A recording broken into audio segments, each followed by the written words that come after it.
Hi guys, James at Rampant Lion Reviews again for you today with another beer review. For this one we are going to head to Tokushima here in Japan, and we're going to visit another new brewery who I have never tried anything from. So very curious to see how this one turns out. So for this one we are going to go for the first time to Rise&Win Brewing Company, and we're having a taste of one of the beers in their Kamikatz range. So for this one we're having a taste of the Morning Summer. I'm just checking that you can see that on the camera control, and this is what the general Kamikatz bottle look like with their beers. So this guy is a New England IPA coming in at 5.5% ABV, and this is another new brewery who have popped up over the last kind of 2 years or so in Japan. There's been a little bit of a craft beer boom, even more so than there was before in the last sort of 2 years, 18 months kind of thing. So really looking forward to trying this one. This is yet another beer that was recommended to me by my good friend Koji at Liquor Shop Asahiya in Taishibashi Maichi in Osaka. I do recommend that you check that out if you get the chance, if you find yourself in Osaka. I'll put the link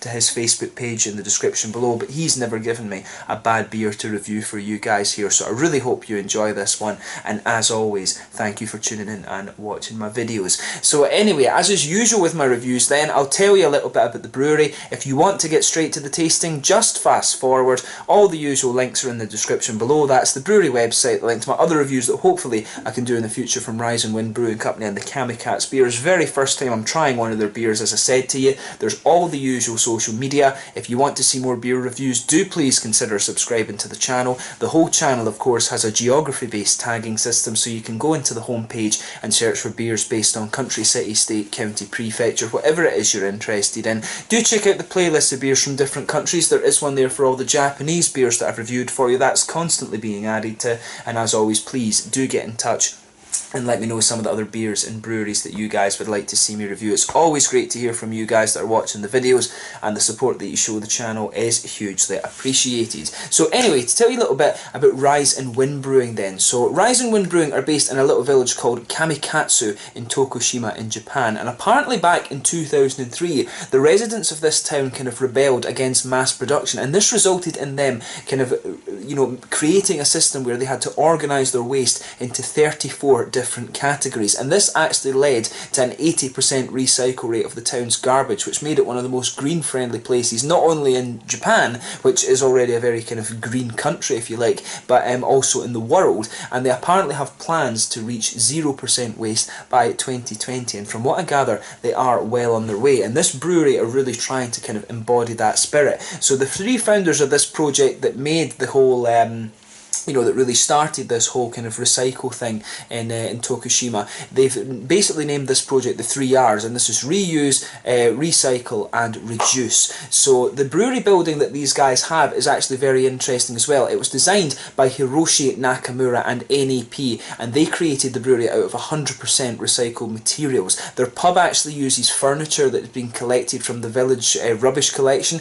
and the exterior is built from various materials scavenged from abandoned buildings around the prefecture, which is very cool. I actually couldn't find out who the owners of this brewery were, to be precise, but the brew director, if you like, I think is his job title. That's Ryan Jones, who originally comes from New York, and his grandfather also worked in a brewery in New York. And Ryan said one of his main goals was to help bring the American style craft beers into Japan. And he says he's quite proud to follow in his grandfather's footsteps. But this company also specialise in barbecue food, and they serve this at the pub. They have a tap room in Minato in Tokyo as well, where you can try all these different beers. But yeah, there really wasn't all that much information available on these guys when I was searching them. I read through a few different articles. There was very little information. I don't think there was any actually on who owns this brewery. I don't know if it's owned partly by Hiroshi Nakamura, who designed the building, or if it's just a kind of town brewery that's kind of popped up. But yeah, it's a very interesting company,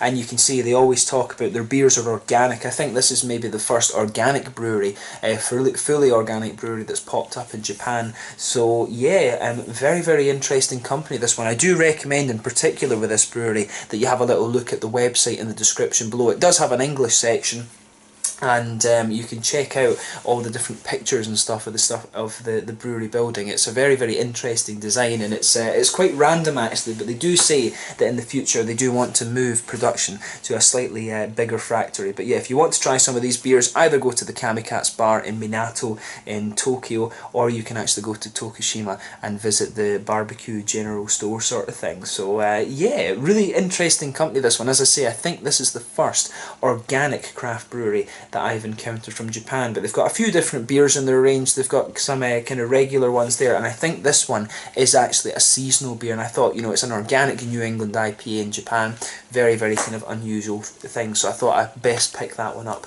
while I'm here. But yeah, that's all you really need to know about the brewery just now. If you want to learn a little bit more, as I say, check out the brewery website in the description below, and yeah, you can read a little bit more about these guys. As far from what I understand, they've been going for around 2 years. It was mentioned, there's a few articles there from 2015 talking about this brewery, and I think that's when they were preparing it, and I believe it was around 2016 that they really started kind of releasing their beers. So yeah, really interesting one this. So yeah, I'll just let you have a little look at the artwork with this one again before we open it up. There you can see you know, just a kind of standard text sort of thing. These bottles that they have are all recycled as well, so I don't know if I give this one back to Koji, if that gets sent back to Tokushima and it is recycled. I'll take it up to him when I go and see him the next time. And there you can see the little top label on this one, and there of course is the Kamikatz bottle cap. So yeah, it should be nice. I'm going to be a little bit careful with this one because I would kind of like to keep this bottle cap. Open it up a little bit. There we go. I think I've dented that a little bit, but I should be able to bend it back into shape. But yeah, let's get this guy out and we'll get on with the tasting then. Most of the Japanese beers that I've tried for you, actually, the new breweries, they've either been, you know, just plain bottle caps, or, you know, I've already had them, that's one of the things. But when I do get beers from a new brewery that I've never tried, then, you know, it's always good to keep the bottle caps. But yeah, as you can see with this one, this is definitely one of the more bright kind of yellow New England IPAs that I've come across in recent times, but that is very, very hazy. But I mean, in terms of colour, I would probably have thought this was like a New England Pale Ale rather than an IPA. But then again, all of these, some of the ones that you get, you know, they really can just look like soup. But you can see with this beer, it's poured a really nice kind of bright yellow colour. If I put my finger behind the glasses there, you can see it is pretty much completely hazy. There's no getting around that. There's a solid finger of a frothy, I would say, perfect white head on this one. Quite a few big bubbles sticking towards the side of the glass there, and a few little ones just heading up towards the bottom of that of that head there. But you know, overall looks very nice and pretty much as you would expect from a New England IPA. And I've just noticed there is a good little bit of oaty kind of sediment in this one. So you know, as we always do with these New England IPAs, we'll try and get as much of it into the bottle, or into the glass, sorry, as we can. But yeah, really nice looking beer, this one. So let's take a closer look at the aroma and just see how we get on with this beer. Right. This one, first impressions of this beer is that it's very, you know, it's very fresh. There's a lot of, you know, there's a lot of nice kind of grassy and floral aromatic hops coming out of this, but it also does have a really nice juicy aroma to it. I'm suspecting from the aroma that there might be a little bit of Citra in there. There's a lot of nice mango. There could be a little bit of Simcoe or maybe Galaxy or something in there. I'm getting the impression that there's mangoes, there's a little bit of passion fruit. And of course, if it's passion fruit, then either it's Simcoe or it's Galaxy. Galaxy tends to have a little bit of pineapple in there. So, you know, it could be a little bit of Galaxy in there, which is, wouldn't be surprising. You know, Japan is fair, compared to other countries that use Galaxy, Japan is fairly close to Australia. So yeah, there could be a little bit of Simcoe or Galaxy in this one. I wouldn't be surprised if there's a bit of Citra as well because of the mangoes. I always love playing guess the hops in these beers when you actually don't know. Yeah, maybe there's a little bit of mosaic too. There's definitely a little bit of a kind of tangerine orange note coming out of this one. So I don't know how many hops they've used in this one. I can't remember if it was 4 or something like that they've used in this. But if I was a betting man, which I actually am not, I never gamble, But with this one, I would say I think there's maybe a bit of Citra in this. Possibly, you know, either Simcoe or Galaxy. I really couldn't decide out of those two. You know, there's nothing. I'm not picking up pineapple notes, but I would think there might be a little bit of one of the two in there. Possibly Galaxy, because it's the, you know, the newer hop and the big kind of popular thing at the moment. And I would also guess there's maybe a little bit of Mosaic in there, to be honest. So I think maybe 3 hops in this one. But yeah, it smells very nice. Nice juicy fruity notes, as I say. Tangerines, bit of mango in there. Also a little bit of passion fruit, I think. Definitely has a little bit of that darker kind of fruit to it. So it really makes me think there's passion fruit in there. So yeah, Citra, Simcoe or Galaxy, and Mosaic would be my bets. But it's got a nice kind of slightly spicy floral aromaticity to it. Some lighter grassy notes in there. And you've also got a bit of the, you know, the typical wheaty, bready base, a little bit of oaty creaminess as well. And to me, this one actually, at the biscuity notes, sometimes with these New England IPAs you can get a little bit of a biscuity quality to it.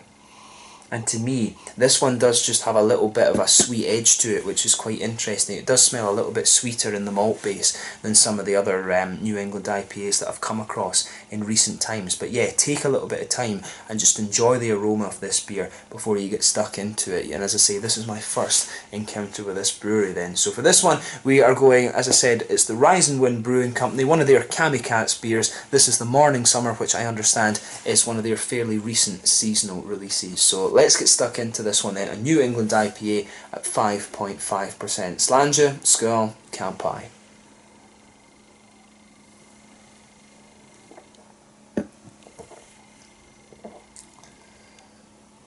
Yeah, I mean, it's a nice kind of easy drinker, that. By no means is this beer going to kind of is it going to blow the head off you, to be honest. And it's an interesting point. I guess one thing we should say about Tokushima, from what I understand, I've never been to Tokushima myself, but Michiko, my girlfriend, has. She was telling me, you know, Tokushima is it's quite a rural place, to be quite honest with you. You know, it's a very nice kind of mountainous prefecture, somewhere that I do need to visit actually. There's a lot of Japan that I still need to visit, but it's quite a rural place, this one. So with this one, it's almost like, this is like a good sort of gateway New England IPA, and I mean, this is a style that hasn't been in Japan for all that long. I think it was Issa Kadoya that brought this style in the first place, maybe in 2017 I think was the first time I started to see Japanese New England IPAs coming out. But yeah, this one, it's a nice, easy drinking New England IPA. You know, if I blind tasted this, I would probably think it's more of a pale ale than an IPA, to be honest with you. But it's a good, solid beer, this one. It retains, as I always say with these Japanese craft beers, they've always got that element of, you know, drinkability to them. To the Japanese, the beers, all beer should be easy drinking. It's something to clear the throat. And if you get some good flavours out of it with these like you do with these craft beers, to them that's a real big bonus. So this is like a good gateway New England IPA, a little bit more like a pale ale in my opinion, right enough. But you know, it's a really good one that retains that typical Japanese drinkability that you expect. You know, really, that's really what beer is all about for the Japanese, at least in my opinion. Do correct me if you disagree.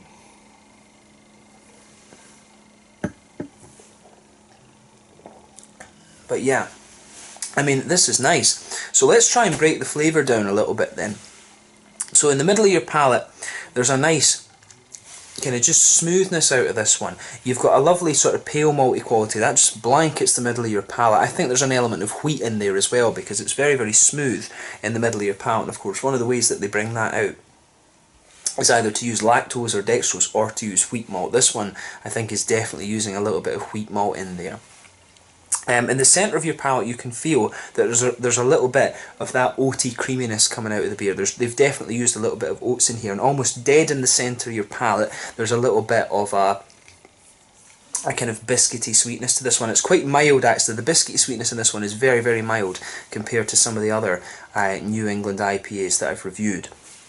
For this one as well, that malt base is just nice, and it's just nice and subtle there. It has, it's a bit difficult to find a descriptor for it, but I've always found that organic beers, they just feel almost a little bit chalky in their mouthfeels, and there is a little element of that with this one, and it's particularly pronounced a little bit because it's a New England IPA. But yeah, I like how everything goes together in this one. This one's a really nice IPA, but in that slightly chalkier mouthfeel, as I say, helps the kind of smoothness that you get from this beer. This is a well done low ABV New England IPA. You know, it's a solid beer, this, and I can see why with this one, when it's a pretty rural prefecture, what I was kind of getting at earlier, when it's quite a rural prefecture, you know, people in that area are not going to be used to craft beers, and to give them something like this, you know, I think that's probably one of the ideas that's gone into actually making this beer.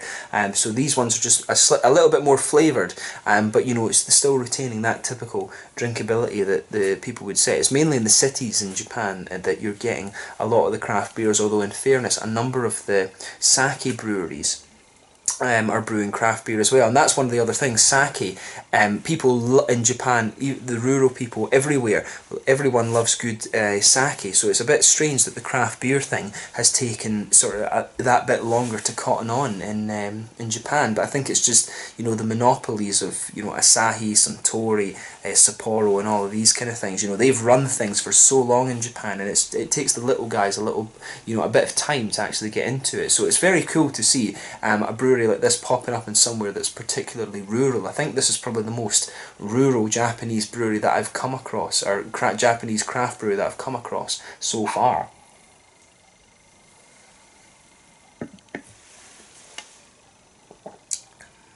But yeah, it's a solid beer, this one. The malt base, as I say, is quite nice in this one.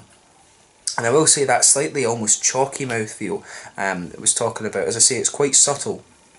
But I'm finding this beer smooths out the more and more that you drink of it. But let's look at the hoppy side of this one then. So, back corners of the palate, I think there's a little touch of earthiness to this beer. To me, that's a sign that there is a little bit of mosaic in this one, because you do get a little bit of a quite distinct earthiness from the mosaic hop, and I'm getting a bit of tangerine out of this too. But as you come further forward, that just smooths out a little bit. There's towards the front kind of corners of your palate, you've got a little bit of a more slightly spicy floral aromatic note in there. And then round the very front curve of the palate, it's just a little bit nice and lighter and grassy, I would say.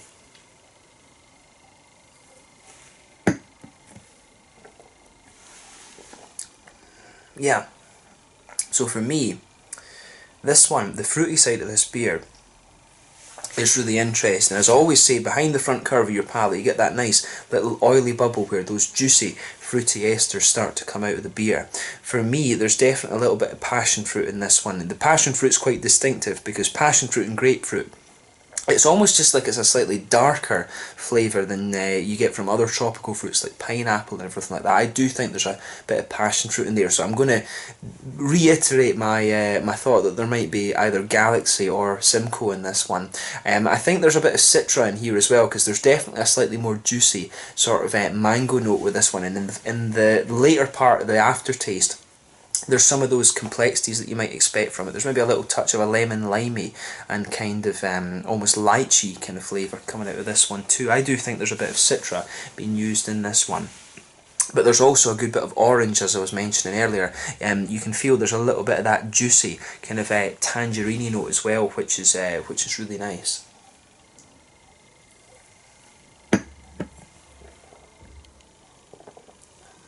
Yeah. Definitely a nice little bit of a juicy tangerine flavour to this beer, and that I think when the further into the aftertaste you go, the malt base I'm finding is sweetening up again. You're starting to get the oaty notes out of this one, and it becomes a little bit more biscuity. And it's also it's the tangerine notes that are kind of lingering there, and a little bit of the mango as well. I think that's really coming out of this one. That more passion fruity note, I think, is coming out earlier in the flavour. And then the further into the aftertaste you go, it evolves to be more of a mango, and then the tangerine oranges start to come out a little bit more too. There's almost a little element, I think, of I'm not sure if I think there's a little touch of blueberry right on the tip of the tongue as well, and again, that's really making me think there might be a bit of mosaic in here. There's definitely a sort of lychee, blueberry, there's something like that in the aftertaste of this beer. And that's really making. I think I'm going to stick with my bets that I put at the start of this one. A bit of either Simcoe or Galaxy. A little bit of Citra, I think, as well, and some Mosaic. I think those are the three hops I would guess are in this beer, and it's a good, it's a good combination of hops. I don't know how familiar Japanese craft beer drinkers are with these, but Galaxy hop is becoming more and more popular, and Citra and Mosaic, of course, are hugely popular already. Pardon me, already. But this is it's a very nice beer, this one. As I say, I would stick with my assessment, my first assessment that I gave of this one, that it's a good, really nice kind of gateway New England IPA. It's an easy kind of drinking session one, and if they're introducing this beer to quite a rural place in Tokushima, then I think it will go down very, very well, and hopefully it gets more people kind of drinking the craft beers. But it's not out of place in somewhere like Tokyo, where they've got their tap room as well. It's a solid beer, this. So thumbs up to the guys at Kamikatz, the guys at Rise&Win Brewing, sorry, for this beer. I certainly would be interested to try some of the other ones that they do. So yeah, in terms of the mouthfeel, then for me it's a mid-bodied beer. But I would say at the same time it's at the bottom end of mid-body. It's a very easy drinking one. The carbonation does give it a little bit of a prickle, which again is that typical Japanese drinkability that I always talk about. Overall, the mouthfeel, I think, is quite smooth. It's not really a creamy IPA, this one, a creamy New England IPA. It's more of a sort of smoothness that this one has. There is an element of a chalky mouthfeel before your mouth kind of adjusts to what's going on in this one. I would say, nice little bit of hoppy bitterness. I would say around 25, 30 IBUs, something like that. Malt base has a little bit of sweetness to it as well, but mainly it's quite smooth, and also a good little bit of a juicy fruity character to this one. But overall, as I said, very, very solid New England IPA. This one lower in the alcohol scale as well at 5.5%, makes it a good session beer.